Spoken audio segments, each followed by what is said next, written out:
पहले कांग्रेस और तमाम विपक्षी दलों ने बीजेपी और चुनाव आयोग पर गंभीर आरोप लगाए हैं। हालांकि चुनाव आयोग ने इन आरोपों को सिरे से खारिज कर दिया है, लेकिन अब कहानी और दिलचस्प मोड़ लेने जा रही है। आपको बता दें, कांग्रेस नेता राहुल गांधी ने दावा किया है कि वो एक हाइड्रोजन बम फोड़ने वाले हैं। उन्होंने पहले ही इशारा कर दिया था कि उनके पास ऐसा सबूत है जो बीजेपी और चुनाव आयोग दोनों को कटघरे में खड़ा कर देगा। सच्चाई है, वोट चोरी करके सरकारें बन रही हैं। हम गारंटी करके आपको प्रूफ देने वाले हैं।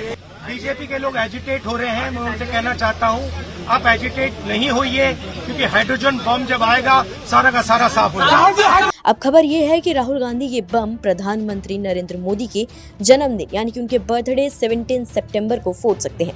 कहा जा रहा है कि राहुल गांधी हरियाणा और बनारस में कथित वोट चोरी का बड़ा खुलासा करने वाले हैं। वो प्रेस कॉन्फ्रेंस के जरिए आंकड़े देश के सामने रखेंगे। राहुल गांधी पहले से ही बीजेपी और आरएसएस पर वोट चोरी के कई आरोप लगा चुके हैं। इस बार उनका दावा है कि वो जनता को गारंटी के साथ सबूत पेश करेंगे। याद दिला दें आपको, रायबरेली दौरे के दौरान भी राहुल गांधी ने कहा था कि बीजेपी ज्यादा उत्तेजित ना हो, क्योंकि जब हाइड्रोजन बम आएगा तो सब कुछ साफ हो जाएगा। उन्होंने दोहराया कि वोट चुराकर देश में सरकारें बनाई जा रही हैं और अब इसका सबूत जनता के सामने लाना उनका वादा है।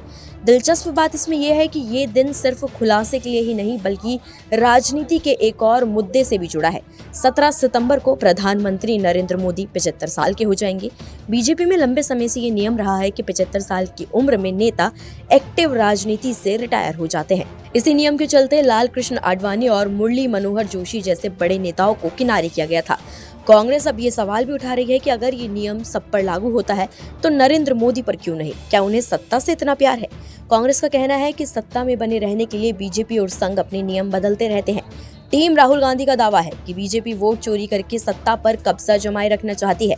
वहीं आरएसएस प्रमुख मोहन भागवत के हालिया बयान का भी जिक्र किया जा रहा है, जिसमें उन्होंने 75 साल की उम्र की मर्यादा की बात की थी, लेकिन बाद में पलट गई। कांग्रेस कह रही है कि ये मुद्दा अब वो छोड़ने वाले नहीं है। अब सबकी नजरें 17 सितंबर पर हैं। क्या राहुल गांधी सच में कोई बड़ा खुलासा करेंगे? क्या उनका हाइड्रोजन बम बीजेपी और मोदी सरकार की नींव हिला पाएगा, या ये सिर्फ एक और सियासी बयान साबित होगा? फिलहाल इस खबर पर आपकी क्या राय है? कमेंट सेक्शन में हमें जरूर बताएं। नमस्कार, मैं हूं मानक गुप्ता। अगर आपको हमारा ये वीडियो पसंद आया हो तो इसे लाइक और शेयर जरूर करें।